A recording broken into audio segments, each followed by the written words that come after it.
Dhanpuri police के हत्थे चढ़ा गौ तस्कर का मास्टरमाइंड अंसाद अंसारी, सालों से चल रहे काले साम्राज्य का अब अंत। शहडोल पुलिस कप्तान के सख्त निर्देश और जीरो टॉलरेंस नीति का असर अब धरातल पर पूरी तरीके से दिखने लगा है। धनपुरी पुलिस के एक बड़ी कामयाबी हासिल करते हुए भूताही मोहल्ले के साजिद तस्कर अंसाद अंसारी को दबोच लिया है, जिसने वर्षों से कानून की आंखों में धूल झोंककर गौवंश की तस्करी का जाल फैला रखा, वर्दी के इकबाल को चुनौती दे रहा था। आरोपी ख्वाजा गरीब नवाज क्षेत्र का रहने वाला है। अंसाद अंसारी कोई साधारण अपराधी नहीं है, बल्कि इस क्षेत्र के गौ मांस तस्करी का पुराना खिलाड़ी बताया जा रहा है। स्थानीय लोग का आरोप है कि आरोपी पिछले कई सालों से इस घिनौने कृत्य को अंजाम दे रहा था। बुढ़ार धनपुरी थाना क्षेत्र के रहवासी लगातार इसकी शिकायत कर रहे थे, लेकिन सबूतों के अभाव के कारण यह फायदा उठाकर साकिर हर बार बच गया। लोगों को बताया जा रहा है कि अगर सर्चिंग हुई तो निकलेंगे दबे हुए पुराने राज।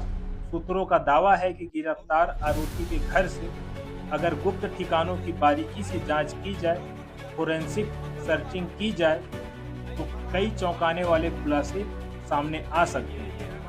जमीन के भीतर दबे अवशेष और तस्करी में प्रयुक्त होने वाले गुप्त औजार पुलिस के हाथ लग सकते हैं। चर्चा यह है कि इस काले कारोबार के तार जिले के अन्य बड़े तस्करों से भी जुड़े हो सकते हैं। एसपी शहडोल से रूह कपा देने वाली कार्रवाई की उम्मीद जनता में इस गिरफ्तारी के बाद भारी उत्साह है, लेकिन साथ ही मांग भी उठ रही है कि पुलिस अधीक्षक शहडोल इस मामले में ऐसी कठोरतम कार्रवाई करे जिससे इस तरह की मानसिकता रखने वाले अपराधियों की रूह कांपे। महज गिरफ्तारी काफी नहीं है, बल्कि इस पूरे सिंडिकेट की आर्थिक कमर तोड़ना जरूरी है। खबर का असर अब रडार पर अन्य मददगार। पुलिस अब यह भी खंगाल रही है कि आखिर इतने सालों तक पुलिस की नाक के नीचे से यह धंधा कैसे फलता फूलता रहा। क्या विभाग के ही कुछ विभीषण इसे संरक्षण दे रहे थे? अंसाद अंसारी की गिरफ्तारी के बाद अब उन सफेद पोशों की भी नींद उड़ गई है जो इस तस्करी के पीछे पर्दे के पीछे शामिल थे।